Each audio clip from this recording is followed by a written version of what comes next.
ஆண்டவராய் இயேசு கிறிஸ்துவின் ஈடு இணையற்ற நாமத்திலே உங்கள் யாவருக்கும் அன்பின் நல்வாழ்த்துக்கள் கூறி இன்றைய தியானத்திற்கு உங்களை தயவோடு அளிக்கிறோம். கிறிஸ்துவுக்குள் பிரியமான என் அன்பு சகோதர சகோதரிகளே, அருமையான தேவனுடைய பிள்ளைகளே, வாலிப தம்பி தங்கச்சி, நம்முடைய கரங்களிலே சில பொறுப்புகளை ஆண்டவர் கொடுத்திருக்கிறார். அந்த பொறுப்புகள் தேவ சித்தத்திற்கு இசைந்தவைகளாய் செய்து முடிக்க வேண்டும். அதாவது வேறு வார்த்தையில் சொல்ல வேண்டும் என்றால், தேவனுக்கு சித்தமானவைகள் எல்லாவற்றிலும் நாம் தெளிவோடு நன்றாக அந்த வேலைகளை செய்து நிறைவேற்ற வேண்டும். நம்முடைய கரத்திலே கொடுக்கப்பட்ட பொறுப்புகளை நிறைவேற்ற வேண்டும். இது ஆண்டவருடைய வாஞ்சை. ஏனோதானோ என்பதல்ல, தேவன் விரும்புகிற வண்ணமாக தேவனுக்கு சித்தமானவைகளை மாத்திரம் நாம் செய்யக்கூடியவர்களாக இருக்க வேண்டும். அப்போஸ்தலனாகிய பரிசுத்த பவுல் கொலோசை திருச்சபைக்கு எழுதுகின்ற பொழுது 4ஆம் அதிகாரத்திலே தன்னுடைய ஊழியத்திலே தனக்கு ஆதரவாக இருந்த அநேகரை அவர் பட்டியலிட்டு கொண்டே வருகிறார். அவ்விதமாக அவர் வருகின்ற பொழுது எப்பாப்ராவை பற்றி அவர் சொல்லுகிறார். கொலோசியர் 4ஆம் அதிகாரம் 7 முதல் 13 வசனங்களை நம்முடைய தியான பகுதிக்காக எடுத்துக்கொள்வோம். தியான வசனமாக 4ஆம் அதிகாரம் 12ஆம் வசனம். அங்கே அவர் சொல்லுகிறார், எப்பாப்ராவும் உங்களுக்கு வாழ்த்துதல் சொல்லுகிறார். உங்களை சேர்ந்தவனும் கிறிஸ்துவின் ஊழியக்காரனுமாகிய இவன் நீங்கள் தேவனுக்கு சித்தமானவைகள் எல்லாவற்றிலும் தேறினவர்களாயும் பூரண நிச்சயமுள்ளவர்களாயும் நிலைநிற்க வேண்டுமென்று தன் ஜெபங்களில் உங்களுக்காக எப்பொழுதும் போராடுகிறான். திருச்சபையின் மக்கள், இங்கே கொலோசை திருச்சபை குறித்து நாம் பார்க்கிறோம். திருச்சபையின் மக்கள் எப்படிப்பட்டவர்களாக இருக்க வேண்டுமாம்? தேவனுக்கு சித்தமானவைகள் எல்லாவற்றிலேயும் அவர்கள் பூரணமாக இருக்க வேண்டும், தேறினவர்களாக இருக்க வேண்டும், அவர்கள் முதிர்ச்சி அடைந்தவர்களாக இருக்க வேண்டும், பூரண நிச்சயமுள்ளவர்களாகவும் இருக்க வேண்டும் என்பதற்காக அந்த மக்களுக்காக அவன் தன் ஜெபத்திலே போராடி ஜெபிக்கிறவனாக இருக்கிறான் என்பதாக எப்பாப்ராவை பற்றி குறிப்பிடுகிறார்.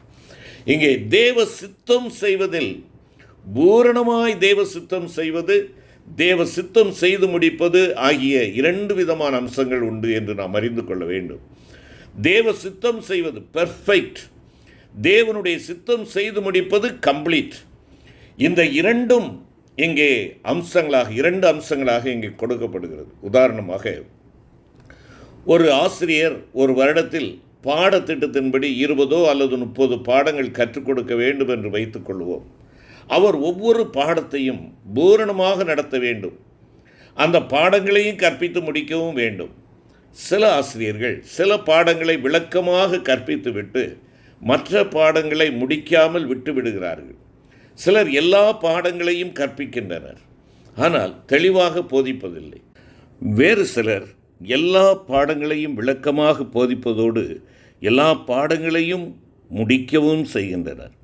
அப்படியே தேவ சித்தம் செய்வதில் பூரணமாய் தேவ சித்தம் செய்வது, செய்து முடிப்பது என்கின்ற இந்த 2 அம்சங்களும் காணப்படுகின்றன.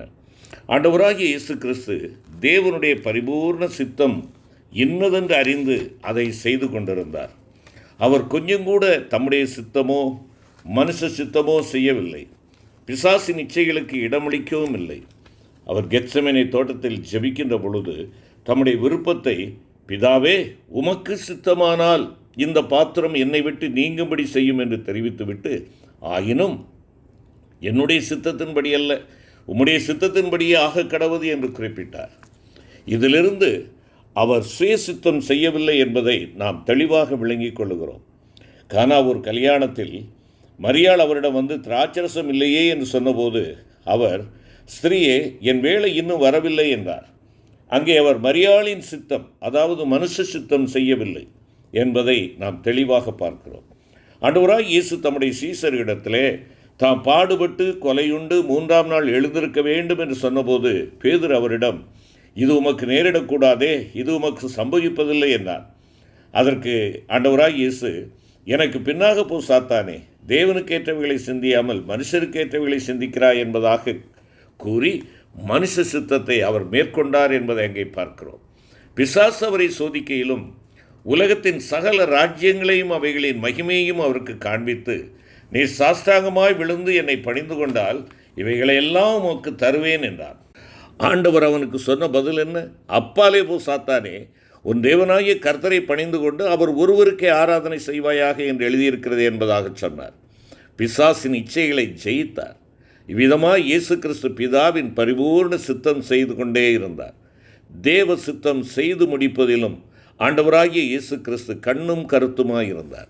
நான் என்னை அனுப்பினவருடைய சித்தத்தின்படி செய்து அவருடைய கிரியையை முடிப்பதே என்னுடைய போஜனமாயிருக்கிறது என்று அவர் கூறினார். ஆண்டவராய் இயேசு கிறிஸ்து ஒவ்வொரு நிமிடமும், ஒவ்வொரு மணி நேரமும், ஒவ்வொரு நாளும் தம்மை பற்றியுள்ள தேவ சித்தத்தை செய்து முடித்து கொண்டே இருந்தார். தாம் ஜெபாலயத்தில் பிரசங்கிக்க வேண்டிய நேரத்தில் அங்கே இருந்து பிரசங்கிப்பார். ஒலிவமலையில் ஜெபிக்க வேண்டிய நேரத்தில் அங்கே இருப்பார். நடுக்கடலில் செல்ல வேண்டிய நேரம் 4ஆம் ஜாமமானாலும் அங்கே சென்றார். லாசர் வியாதிப்பட்டிருக்கிறான் என்று கேள்விப்பட்டு 3 நாட்கள் பொறுத்து அங்கே சென்றார். கெத்செமனேக்கு செல்ல வேண்டிய நேரம் அங்கே சென்றார். சிலுவையில் தொங்க வேண்டிய வேளையில் தொங்கினார். சிலுவையின் மரத்தில் தொங்குகையில் எல்லாம் முடிந்தது என்றார். அதாவது தம்மை குறித்து பிதா விரும்பினதெல்லாம் இந்த உலகத்திலே செய்து முடிந்தது. தம்மை பற்றிய தீர்க்க தரிசனங்களிலும் நியாயப்பிரமாணத்திலும் கூறிய எல்லாவற்றையும் தாம் செய்து முடித்தார் என்பது அதன் கருத்து என்பதை நாம் விளங்கிக் கொள்ள வேண்டும். தேவனுடைய சித்தம் செய்பவர்கள் தேவனுக்கு விருப்பம் எது, விருப்பமில்லாதது எது என்று அறிந்து கொள்ள வேண்டியது மிக அவசியம். ஆண்டவராய் இயேசு கிறிஸ்து தேவனுக்கு விருப்பமில்லாதது எது என்று அறிந்து, தேவனே, பலியையும் காணிக்கையும் நீர் விரும்பவில்லை, சர்வாங்க தகன பலிகளும் பாவ நிவாரண பலிகளும் உமக்கு பிரியமானதல்ல என்றார்.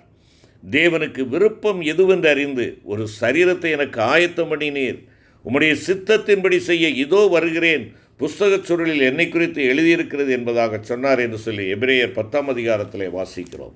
அன்பான கர்த்தருடைய பிள்ளைகளே, ஆண்டவராகிய இயேசு கிறிஸ்து மலைப்பிரசங்கத்தில் உம்முடைய சித்தம் பரமண்டலத்திலே செய்யப்படுகிறது போல பூமியிலையும் செய்யப்படுவதாக என்று தம்முடைய சீசர்களுக்கு ஜெபிக்க கற்றுக் கொடுத்தார்.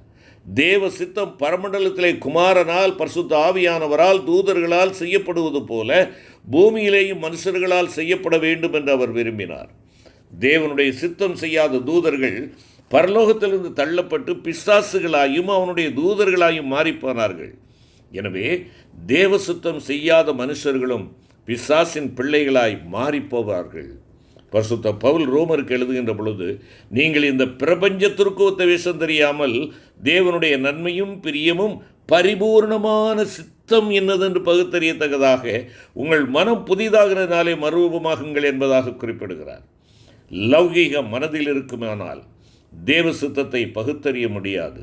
லௌகீகத்தை வெறுத்து நாம் மேலானவைகளை நாடவும் தேடவும் நம்முடைய மனதை ஒப்புக்கொடுக்க வேண்டும்.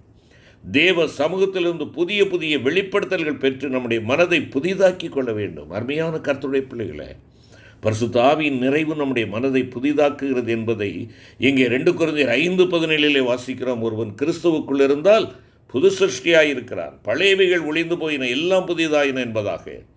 அருமையான கர்த்தருடைய பிள்ளைகளே, நம்முடைய தேவனுடைய சித்தம் திருவசனத்தில் வெளிப்படுத்தப்பட்டிருப்பதால் நீங்களும் நானும் திருவசனங்களை படித்து கேட்டு தியானிப்பது தேவ சித்தத்தை பகுத்தறிவதற்கு நமக்கு மிக அதிகமாக உதவி செய்கிறது என்பதை நீங்களும் நானும் உணர்ந்து ஆண்டவருடைய வார்த்தைக்கு நேராய் நம்முடைய முகத்தை திருப்ப வேண்டும், நம்முடைய சிந்தனையை திருப்ப வேண்டும், நம்முடைய செவிகளை திருப்ப வேண்டும், நம்முடைய மனதை செலுத்தி அவருடைய வார்த்தைக்கு நாம் கீழ்ப்படுகிறவர்களாக இருக்க வேண்டும்.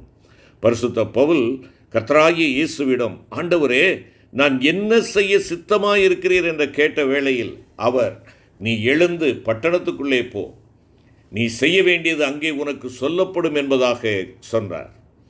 இங்கு பவுலோடு தேவன் நேரடியாக பேசி தம்முடைய சித்தத்தை வெளிப்படுத்தினார். பின்பு பவுலோடு அனனியா மூலம் பேசி தம்முடைய சித்தத்தை தேவன் வெளிப்படுத்துகிறார். அப்போஸ்தலர் 9ஆம் அதிகாரத்திலே நாம் வாசிக்கிறோம். இவ்விதமாக தேவன் நேரடியாக பேசியும் பரிசுத்தவான்கள் மூலமாகவும் தம்முடைய சித்தத்தை நமக்கு வெளிப்படுத்துகிறார். அருமையான கர்த்தருடைய பிள்ளைகளே, இன்று நீங்கள் தேவனுடைய சித்தத்தை ஆண்டவர் வெளிப்படுத்தும்படியாய் அவருடைய வசனத்திற்கு நேராக நம்மை திருப்புவோம். வசனம் வாழ்வு தரும் வசனம், அவருடைய சித்தத்தை நிறைவேற்றுவதற்கு ஆலோசனை கொடுக்கும் வசனம். அந்த வசனத்திற்கு நேராக நாம் நம்முடைய இருதயத்தையும் சிந்தையும் ஒருமுகப்படுத்துவோம். தேவனுடைய சித்தம் சொப்பனங்கள் மூலமாக கூட வெளிப்படுகிறது. யோசேப்புக்கும் தானியேலுக்கும் தேவ சித்தம் சொப்பனங்கள் மூலமாக வெளிப்பட்டது. தரிசனம் மூலமும் தேவனுடைய சித்தம் வெளிப்படுத்தப்படுகிறது. பேதுருவுக்கும் கொர்நேலியுவுக்கும் அவ்விதமாகவே வெளிப்பட்டது. ஆம், என்னை கேட்டுக்கொண்டிருக்கிற அருமையான சகோதரா சகோதரி, தேவனுடைய சித்தத்திற்கு செயல்படுவதற்கு, தேவனுடைய சித்தத்தை நிறைவேற்றுவதற்கு நீங்களும் நானும் அழைக்கப்பட்டிருக்கிறோம்.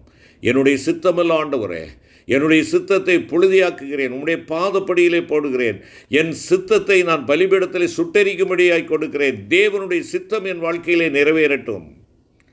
இந்த சிந்தையோடு ஆண்டவருடைய சமூகத்திலே நாம் ஓடி வர வேண்டும். தீர்க்க தரிசனம் மூலமாகவும் தேவனுடைய சித்தத்தை ஆண்டவர் வெளிப்படுத்துகிறார். பர்னபாவுக்கும் பவுலுக்கும் அமிதமாகவே வெளிப்படுத்தப்பட்டது. அருமையான சகோதரா சகோதரி, நீங்களும் நானும் பரிபூர்ண தேவ சித்தம் இன்னதென்று பகுத்தறிந்து அவைகளை செய்து முடித்து கர்த்தருடைய வருகைக்கு ஆயத்தமாக ஆண்டவர் தாமே நமக்கு உதவி செய்யும்படியாக அவருடைய பாதத்தை கிட்டி சேருவோமா? கிருபை நிறைந்த ஆண்டவரே, உம்முடைய சித்தத்தை நிறைவேற்றும்படியாக எங்களை தெரிந்து கொண்டீர். அப்பா, பிதாவினுடைய சித்தத்தை நிறைவேற்றுவதே உம்முடைய போஜனமாயிருந்தது. சிலுவையின் மரண பரியந்தமும் தேவனுடைய சித்தத்தை நிறைவேற்றினீர். ஆண்டவரே, நாங்கள் மனுஷிகத்திலே எதையும் யோசிக்காதபடி, சிந்திக்காதபடி, செயல்படாதபடி ஆண்டவருடைய சித்தத்திற்கு நாங்கள் முழுமையுமாய் அடங்கி உம்முடைய சித்தத்தை நிறைவேற்றுகிறவர்களாய், பூரணமாய் உம்முடைய சித்தத்திற்கு கீழ்ப்படுகிறவர்களாய், உம்முடைய சித்தத்தை நாங்கள் எங்களுடைய வாழ்க்கையிலே நிறைவேற்றி உம்மை மகிமைப்படுத்துகிறவர்களாய் காணப்பட எனக்கும் எங்களுக்கும் கிருபை தாரும். ஆண்டவராய் இயேசு கிறிஸ்து மூலம் வேண்டிக் கொள்கிறோம் நல்ல பிதாவே. ஆமென்.